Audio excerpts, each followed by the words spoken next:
ఈ వారం సింహరాశి వారికి ఎలా ఉందంటారు? ఈ రాశి వారు ఏ ఆలయాలను సందర్శిస్తే శుభ ఫలితాలు కలుగుతాయి?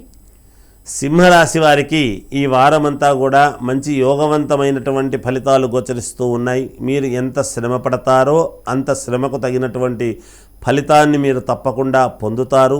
మీకు 2 రకాలైనటువంటి యోగాలు కొన్ని దగ్గరి వరకు వచ్చి తప్పిపోతాయేమో అనేటువంటి ఆందోళన అనేటువంటిది మీకు ఉంటుంది. అలా తప్పిపోయినా కూడా అదేమి పూర్తి మిమ్మల్ని వరించకుండా ఉండదు.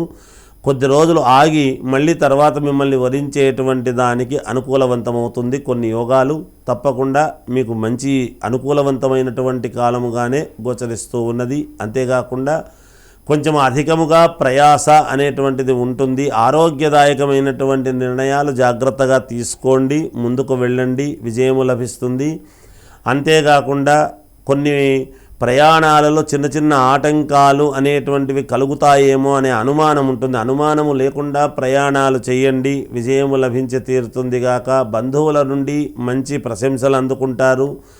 ధనము కూడా మీకు సమయానికి చేతికి అందుతుంది. కొన్ని నిర్ణయాలు తీసుకొని మీరు కీలకమైన నిర్ణయాలలో ముందడుగు వేయాలి అని చూస్తారు. అందరితో మాట్లాడి అలాగే జరుగుతుంది గాక. మీరు అనుకున్నది అనుకున్నట్టుగా జరగడానికి యోగదాయకముగా ఉంటుంది. ఇంట్లో ఎవరికైనా అనారోగ్యము అనేటువంటిది ఉంటే వాళ్లకు ఆ అనారోగ్యం అనేటువంటిది బాగవుతుంది. కాబట్టి మానసికమైనటువంటి దృఢ సంకల్పముతో ముందుకు వెళతారు.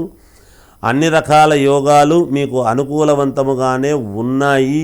వ్యాపారాలు చేసుకునేటువంటి వాళ్లకు అనుకూలముగా ఉన్నది, లాభసాటిగానే ఉన్నది, ఎటువంటి నష్టాలు రావు, విజయం లభిస్తుంది.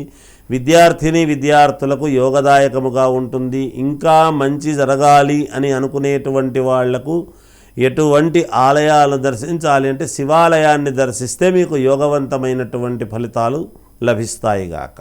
గురుగారు, ఈ రాశి వారు ఏ పరిహారం చేస్తే మంచిది? ఇంకా మెరుగైనటువంటి ఫలితాలు సాధించుకోవాలి, ఇంకా మేలు జరగాలి, మాకు ఏమి చేస్తే బాగుంటుంది అని అనుకునేటువంటి వాళ్ళు శివాలయాన్ని దర్శించటముతో పాటు మీ ఇంటి దేవుడు ఎవరైతే ఉంటారో ఆ ఇంటి దేవుణ్ణి ఎక్కువగా ఈ వారము ఆరాధించండి. తప్పకుండా విజయము మీ వెంట ఉంటుంది అని తెలియజేస్తూ జయోస్తు.